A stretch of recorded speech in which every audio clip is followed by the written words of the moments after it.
Hey, everybody. I'm going to cover what's going on in the sky for the next calendar month, basically. Normally, it's 50-50, half a month and half a month, but the way these meetings have worked out, it's essentially last couple of days of April and nearly all of May. So let's get started.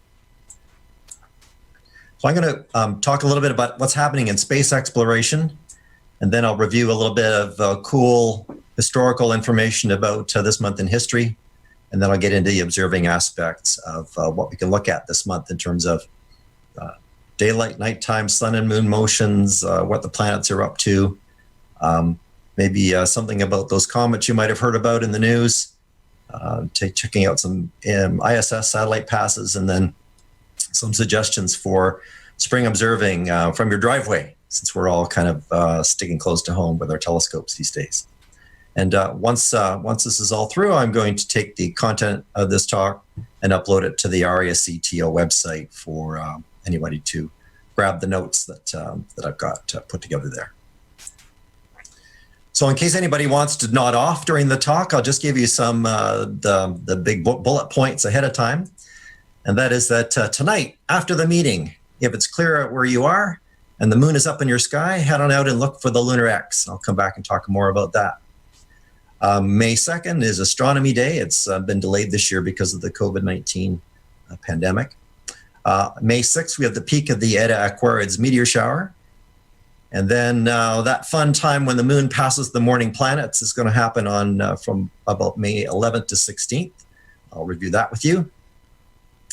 May 14th brings us the last quarter moon and the return of galaxy season part 2. So we had a turn in April, and now we get another shot at galaxies in May. And then keep your eye in the evening sky on May 21 for Mercury close to Venus. In terms of space exploration, most launches that we're accustomed to tuning in for are a little bit TBD right now. They are happening, but we're not always exactly sure when they're going to take place. But what we do know is that SpaceX have announced that they're planning to launch their Crew Dragon capsule on a test flight to the ISS and back, the International Space Station, on May 27th. And that's going to feature 2 astronauts on board, Bob and Doug.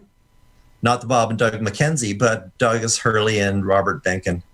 And NASA has actually announced that there will be no in-person viewing of this launch. So you won't be able to drive onto the property or sit in the stands for this launch. So they're doing their part for social distancing.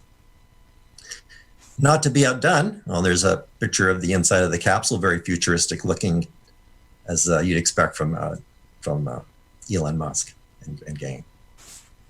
But not to be outdone, we have the Chinese planning to launch their crew capsule, possibly as early as May 5th or sometime in the next little bit. And that'll be using a Long March 5B rocket from Wenchang in China. And this will be an uncrewed test flight. So they're going to launch, and then they're going to do a high-speed reentry. They have a new heat shield that they're planning to test with this flight. And this system of theirs is actually configurable in a light and a heavy version. And they're launching the heavy version, which is designed for a deep space exploration that's beyond low Earth orbit. This one can actually sit 6 persons or 3 with 500 kilograms of cargo. And this is a picture of it being assembled. So that's kind of neat that progress in the human spaceflight domain. This month in history, looking at astro birthdays, we've got on May 1st, in 1825, the birthday of Johann Jakob Balmer. And he's a Swiss mathematician who's credited with formulating the calculations of the spectral emission lines of hydrogen, including our favorite one to look at the sun with, the hydrogen alpha line at 656.28 nanometers. That series of lines is one of about 6 different series that are possible in the solar spectrum. On May 10th, 1900, we had the birthday of Cecilia Payne-Gaposchkin, and she's a pioneering British-American astronomer. She was the first woman to receive a PhD from Harvard's Radcliffe College, and then went on to work at the Harvard Observatory for many, many years. At Harvard, she surveyed all the stars in the sky brighter than 10th magnitude, or at least visible from the Harvard Observatory, and millions of variable stars. And that data that she compiled set the foundations of the stellar evolution studies and stellar classification that went on at Harvard University. Interesting note, she also supervised the PhD of Helen Sawyer Hogg and a number of other students while at Harvard. And Helen Sawyer Hogg went on to return to Canada and work at the David Dunlop Observatory. If you're interested in reading more about the Harvard Observatory, I recommend highly this book, The Glass Universe by Davis Sobel. And it's a fascinating story of the history of sort of modern astronomy science. Also from Harvard Observatory, we have the birthday of Williamina Fleming back in 1857, and she worked there as well, cataloging more than 10,000 stars, and herself discovered 59 gaseous nebulae, including the Horsehead, many variable stars, and 10 novae. And more women in astronomy. We're celebrating the birthday on May 16th of Nancy Roman, the mother of the Hubble Space Telescope. So she was one of the early executives at NASA and later went on to work in radio astronomy at the Naval Research Lab. Here she is at the telescope, and here she is standing beside a small scale model of the HST. It's actually much bigger than that in real life. On May 17th, we have Sir Joseph Norman Lockyer. He coined the term chromosphere and discovered helium in the sun's spectrum. And way back in 1048, we've got the birth of Persian poet, mathematician, astronomer, and stellar cartographer Omar Khayyam, who calculated the length of the year to 6 decimal places and created a calendar that had only 1 day's error in 5,000 years. Quite impressive. Here's a sketch of some of his work. This month in history in astronomy, back on May 1st, 1930, we have that Pluto was officially named using the suggestion of 11-year-old Venetia Burney's suggestion. And she incorporated, they liked the fact that the letters PL were in the name of Pluto because those were the initials of Percival Lowell, who initiated the search for this planet that was theorized to be out beyond Neptune. Back in 1543, Copernicus circulated his Commentariolus, or the little commentary, which described his theory of the heliocentric model of the solar system. On May 2nd, 1780, we've got William Herschel discovering the first binary star, Chi Ursae Majoris, which is down here below the back legs of the Great Bear. And then on May 3rd, we've got Edmund Holley during a total solar eclipse, which was the last one visible in London for almost 900 years.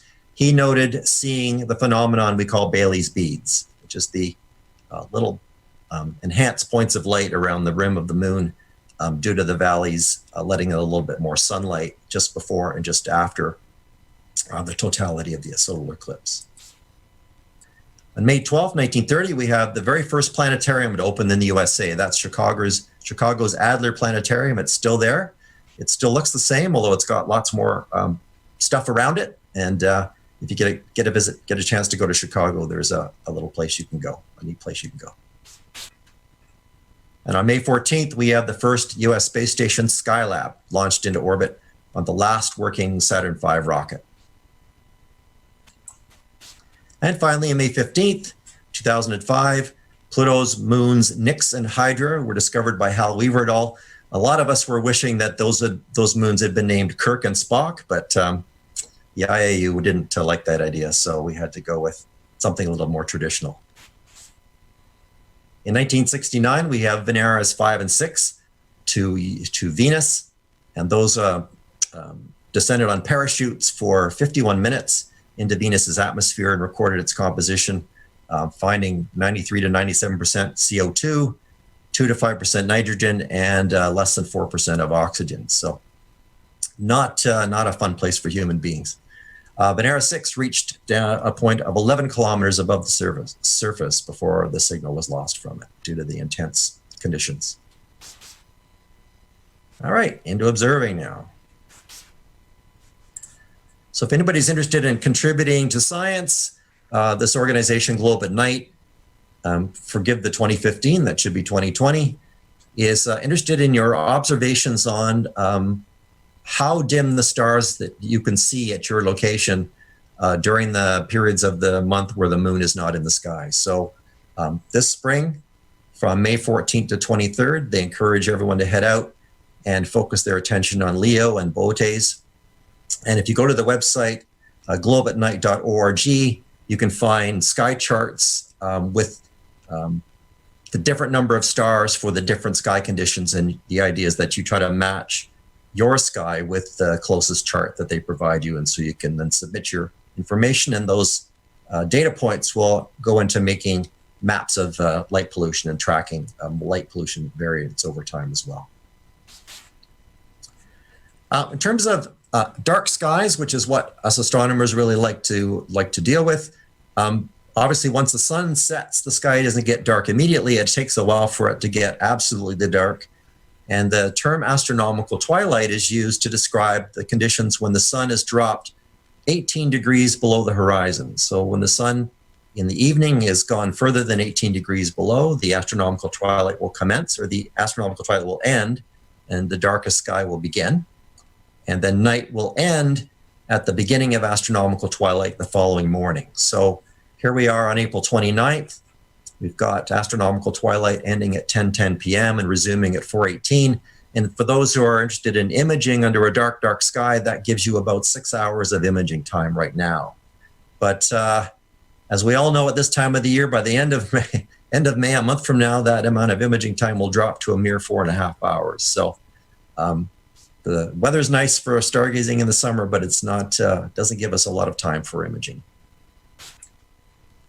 In terms of the moon, I'm not going to go into all the details here. The significant things are that we've got 5 official phases of the moon in this month, because we've got first quarter moon. The second first quarter moon during April is just going to happen tomorrow. And then we have the full moon on May 7th, last quarter on May 14th, and then the new moon on the 22nd. So that May 14th to 22nd period is going to give us dark skies in the evening, and that's when we want to go after the galaxies and the other dimmer objects that we can look at. Once our meeting's done tonight, it'll be just about the right time to head out if you've got clear skies to go look for the Lunar X. So the Lunar X occurs around first quarter, a few times a year, and it arises because the sun's light is arriving at the moon's terminator at a steep angle, and when the moon is at the right colongitude, it'll create a set of light and dark shadows from some crater rims that combine to produce the letter X visible on the moon. You can see it's just a bit below the moon's equator here on the terminator.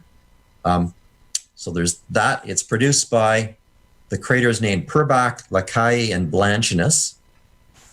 And that phenomenon is due to peak right around 10 p.m. Eastern time tonight. It lasts for two or so, 1.5, 2 hours on either side of that time. So you could probably get out there and capture it by, say, midnight Eastern time. And this event, because it's happening on the moon, it's going to be visible widely across the Earth. So anywhere really on Earth that has the moon in a dark sky during this sort of time, and you need to adjust for your time zone, you should be able to see that Lunar X in either strong binoculars or even a backyard telescope. Now, I haven't had a chance to look, but I certainly intend to look for the Lunar V. The Lunar V is produced up here near the northern hemisphere of the moon by the crater Oeckert and a couple of ridges that sort of string out almost orthogonally from it. That gives you the V. And then way down here near the bottom, there's a Lunar L. And the Lunar L, you can find that it's not associated with any particular craters, but if you look for this trio of craters that look like Mickey Mouse's head, right here, 2 ears and his face, then his chin sort of points down to the Lunar L. Now, somebody has said that there's an E on there. I don't know. Maybe in your telescope, this little patch might look like an E if it's inverted in your telescope, so you can spell love by picking a round crater. So anyway, there's some things to look at on the moon next time you get a chance to go out tonight. So I'm going to switch over to Stellarium and talk about what's up with the planets. So let's go and switch to now. So you've all had your eye on Venus for quite some time. Venus is actually now starting to end its long apparition in the western sky and sink a little bit lower towards the sun. It'll take a few weeks to do that. But the other thing that happened to Venus is that it reached maximum brightness yesterday or the day before, I believe, of a magnitude minus 4.73. So the more negative a magnitude number, the brighter the object is. If you were able to grab a view of Venus to your telescope, you wouldn't have noticed that. I'll just center this up and zoom in for us. It's a nice little crescent shape right now. Over the next little while, Venus is actually entering the space between the sun and the Earth. Its orbit is moving it in between the sun and the Earth, heading towards inferior conjunction in the next little while. And as it does that, Venus is going to grow larger in disk size and wane in phase. You can see the crescent's getting a little bit thinner as we go. So over the course of the month, Venus will be getting to a thinner and thinner crescent. And there will come a point where the Venus is just simply too close. I'm just going to bring this back into the sky here a little bit. It's going to be getting a little bit too close to the sun for risking views with a telescope. So I do caution everybody that you want to make sure that the sun is completely set below the horizon before you attempt to look at Venus with binoculars or any optical aid, telescope binoculars and so on. So as I say, you can watch sort of Venus slowly, slightly decrease in brightness for the rest of the month and then start sinking kind of sunward as it goes. And soon we'll lose its view for the time being. Now, here's the moon tonight. So the moon is going to be kind of in the spot up between Cancer and Gemini tonight. That's where you're going to be seeing your Lunar X. During the course of tonight, the moon will actually transition past the Beehive cluster, the M44 in Cancer. It's not going to be visible for us in the GTA and the most of Canada because the moon will set by the time it does that. But if you live in the Pacific region or perhaps in Asia, you'll get that opportunity to see the moon sneak just above that cluster. If you do, the moon commonly passes this cluster because the cluster is only a degree from the ecliptic, which is the moon's zone of travel. And so that these encounters of the moon and the Beehive cluster happen very frequently. That's it for planets and the moon in the evening time. Let's just actually, what we'll do is we'll follow the moon for a few days until we get to those morning planets. So here's tonight, a couple more nights. We get past to Leo, to Virgo, Libra. We're going to encounter Scorpius. So by this point, around the 5th of May, we're heading into the moon rising just about midnight. Then as we head a few more days hence, it's going to catch up to the morning planets. So here we go. If you want to get up early in the morning, around mid-month, as I said at the top, you can look for a gathering of the moon, Jupiter, and Saturn before dawn. Those planets on the moon will remain in sight well into the period when the sun's about to rise. Jupiter certainly is so bright that it sort of holds its own against the encroaching twilight in the morning sky. So you should be able to pick Jupiter up for a fair bit of time on the 12th above the moon. And Saturn is a bit dimmer, so Saturn would probably fade a while before Jupiter does. So if you want to sort of set yourself up a program of observing or photographing this sort of encounter, you can start the morning before on the 11th, get the 12th, 13th. By the 14th and 15th, the moon is going to be visiting Mars. And then another about the 16th. They'll still all be kind of in the sky together. And by that point, we're getting into the old crescent moon as it heads towards new moon, which occurs a few days later. Now, in the meantime, we've also got Neptune hanging around in this patch of the sky. Of course, all of these planets eventually will join our evening sky for the summer stargazing season, but for now, we're still all having to get up early in the morning to see them. The other thing that's going to happen during the course of May is, I'll just wind this back a little bit, is that Mars is actually moving faster in its orbit than Jupiter and Saturn. So you'll see Mars increase its separation from Jupiter and Saturn. But Jupiter and Saturn are going to hang out together all year long. So they'll both enter into a retrograde period next month in May. But since they're both sort of moving prograde together, and then they'll be moving retrograde together for a while, they're going to remain about 6 or 7 degrees apart for the whole summer stargazing season. Mercury, let's find Mercury.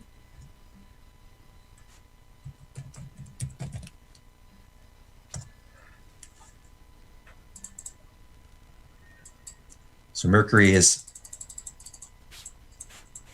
going to enter the evening sky around mid-month, and you get a nice apparition for those of us that live in the northern hemisphere when Mercury is sitting higher than the ecliptic, which means it tends to linger in the sky for a while after the sun has gone down, giving you a bit of a dark sky to view Mercury.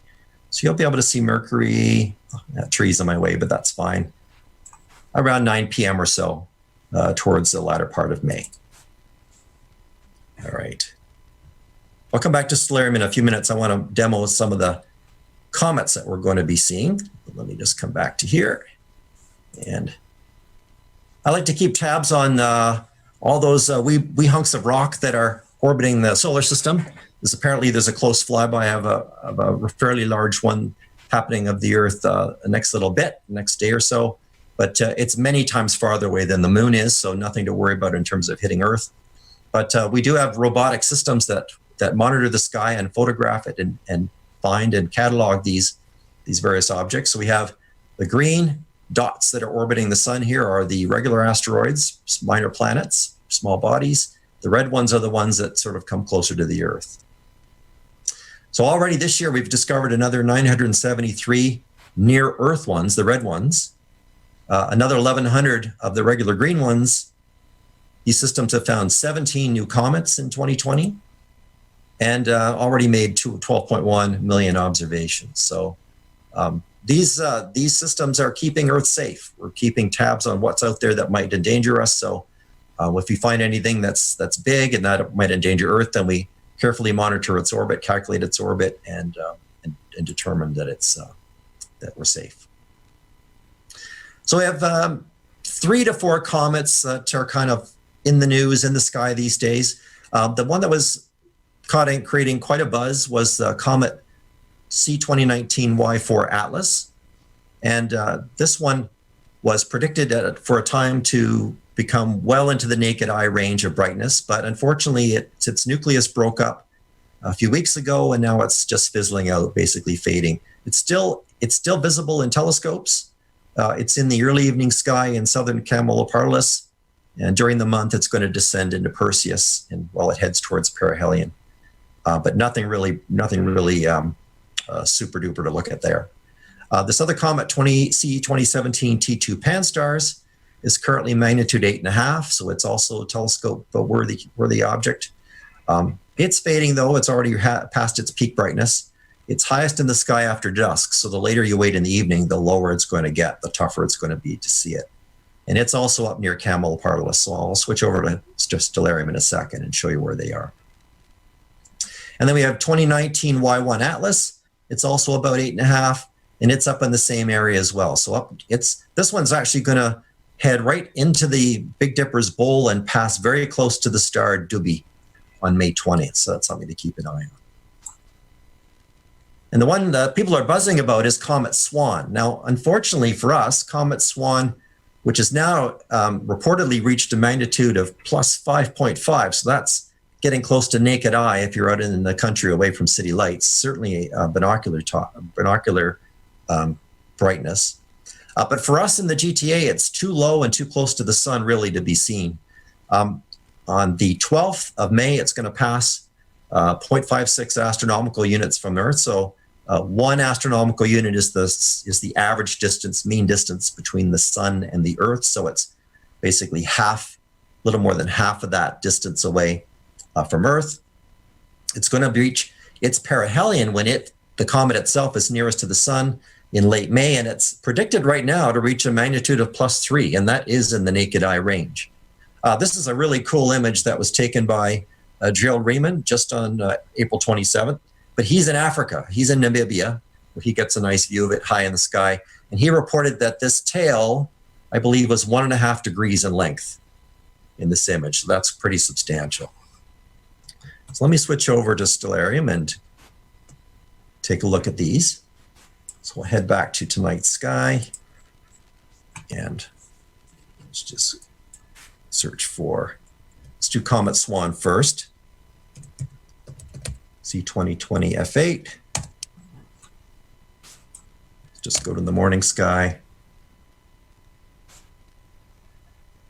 So as you can see, it doesn't even rise until just before sunrise. So there we are. And over the next number of days, it is going to climb, but it's heading sunward. So you might, if you're lucky, if you have a low clear horizon to the east before dawn, you might be able to pick it up kind of towards the 12th or so of the month, when you can get your timing just right, sort of pick it up out after about 5 a.m. Then after that, it's going to swing kind of to the other side of the sun. So, you know, if we're lucky, we might get a chance, if it brightens up significantly, to be able to pick it up out of the twilight. But it's really not that convenient for those of us in the GTA and in the rest of Canada. Envious of those that live in southerly latitudes.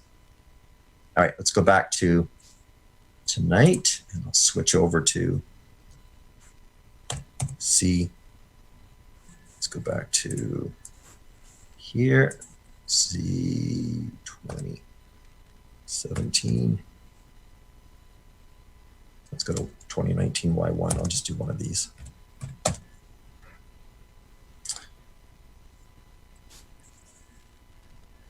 What you can do in Stellarium is you can actually show the trail of an object. So I'll just wind back a little bit, and I'll just advance over the next few days. I'll just put the constellation boundaries up so you can see what we're doing. So here we are. Here's Polaris and the Little Dipper, and the path of the comet over the next month is going to take it out of Camelopardalis into and pass very close to Dubhe around the 20th of May. And so you can grab your Stellarium or your Sky Safari app and track where those comets are going. All right, let's go back to here. We've got the Etta Ackwards meteor shower underway.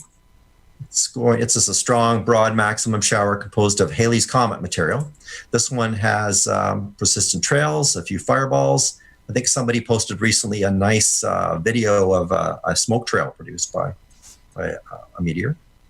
This one will peak before dawn on May the 6th. And the reason that you want to look for meteors before dawn is because at that point, the sky above you is plowing directly into the cloud of debris that produces those meteors, those shooting stars. Unfortunately, this one has a bit of a southerly radiant, which means that the source of the meteors, the apparent source, is fairly low in the sky for us. So half the meteors are hidden by the Earth's horizon. So we get about half the show in the north. But unfortunately, we're going to have a full moon on the peak morning. So that one will have to wait for another year to get a good show from that one. There's a picture of the radiant in Aquarius. For those that like to chase or look at the International Space Station, we've got the passes right now are in the pre-dawn, very early in the morning. They'll run until about May 16th, and then they'll transition into evening passes, and most of those will be happening because of the late sunsets. They're going to be happening quite late in the evening, so 10:30 p.m. to 1 a.m. I've noted a few possible ones to go after, but your best bet is to log into heavensabove.com or use an app that notes your location and gives you the timings of the International Space Station passes. Thanks to Blake Nancarrow for sharing with me his picks of double stars for the month of May. So around the full moon every month, Blake likes to share with everybody some suggestions for double stars to go out and look at. And these are 5 that he sent me to share with you. And what I've done is create a little observing list in Sky Safari that plots a little blue circle where they are. So we've got, just bring these up, Delta Draconis, We've got Theta Virginis down here in Virgo. We've got some HD 111, 845 in Coma. Up here, we've got HD 109, 556 in Corvus. And then 6 Leo, which is down here off the bottom below Regulus. Now, constellations that we like to look at objects when they're crossing the meridian. That's when they're highest in the sky. And so what we can do is look at which constellations are on the meridian at the next time the moon is nice and dark. So around the middle of May, when we get into the last quarter moon phase, the constellations are going to be on the meridian. I'll just switch back to Stellarium here. So we can look at that. We'll just face south. And we'll switch to 15th. So around 10 p.m., just bring up the meridian here.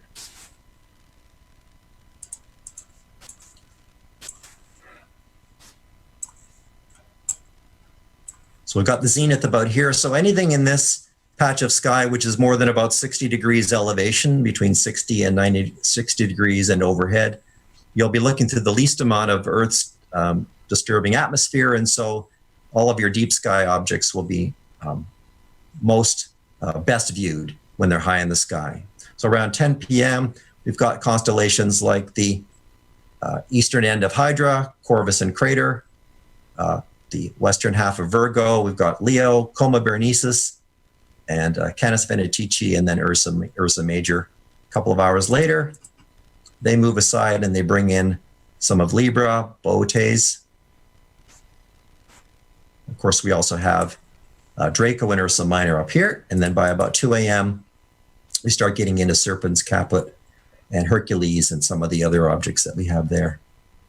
And in terms of what you might want to pursue in the next little while, of course, galaxy season means the Virgo cluster and the patch of sky sitting here between Virgo and Leo. And what I'll do is just turn off some of these annotations.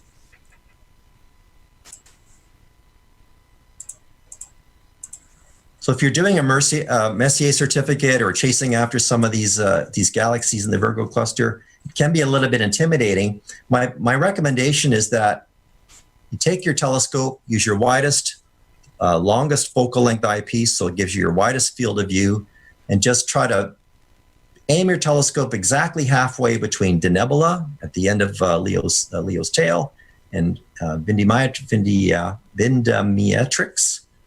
If you point your telescope right here, halfway between them, you're bound to hit galaxies using a wide-angle eyepiece. So first thing you probably hit is M86, M84. Those are the more prominent galaxies in the region. This is Markarian's chain. If I just take off the symbols here, you can sort of see the chain effect. Once you're here, you can start looking around, and if you're chasing Messiers, for example, you can use Stellarium to figure out which of the groups are Messiers. I'll just crank this up so we can see them. So there are 17, 18 objects in the Messier list just in this little patch as well. So once you've got yourself kind of oriented, you can look for the distinctive double galaxies of the eyes, that kind of thing, and then start navigating your way around and picking off the targets as you go. So that's one suggestion, just aim your telescope midway between here if you don't have a go-to system, and you can start finding some of these galaxies from a dark sky location at the dark of the moon. Then if you want to head up into Coma Berenices, which is the L-shaped one, just make note of this Gamma Coma star here. And if you start here, you can look for, let's bring these back.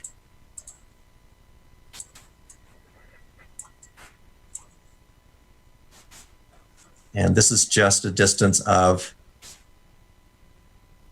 5 degrees. And there's your whale and hockey stick galaxies. So you can do tricks like that in the sky. All right. So with that, I'll wrap up. I'll list a number of sort of easier targets in the notes, including some fertile gardens to look at, some spring buds, some spring bulbs, some blooms, some globular clusters, some double play double stars, and some hit single bright stars. And with that, I'll say thank you. Hey, it's Blake here. I've been monitoring the YouTube chat, and I don't see any questions from the crowd. I've nudged them a couple of times, so I think you're off the hook, Chris.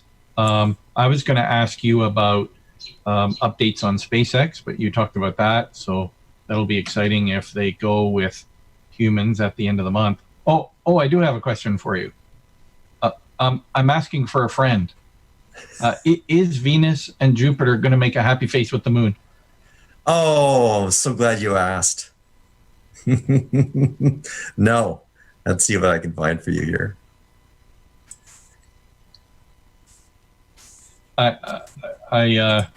For people not in the know, this is sort of tongue-in-cheek. My question here, people have been sharing a new internet meme that Venus and Jupiter, which Chris is pointing out right now, are going to be near the moon to make a happy face, but you can tell right away that's been Photoshopped. That's right. I had seen it proposed for May 12th, so I went ahead and looked at May 12th, and that's of course that Saturn, Jupiter, Moon grouping that I mentioned in the talk. The closest I could get to this kind of thing is a few hours after the Moon and Jupiter and Saturn, Jupiter and Saturn have gotten to the daytime sky for us. Folks that live further west can see a sort of a triangle form of those. But yes, please don't share that if somebody sends it to you, or if you want to comment on it, comment that your favorite astronomers have said that it's not true. Thanks. Okay, that's it for questions. Thanks.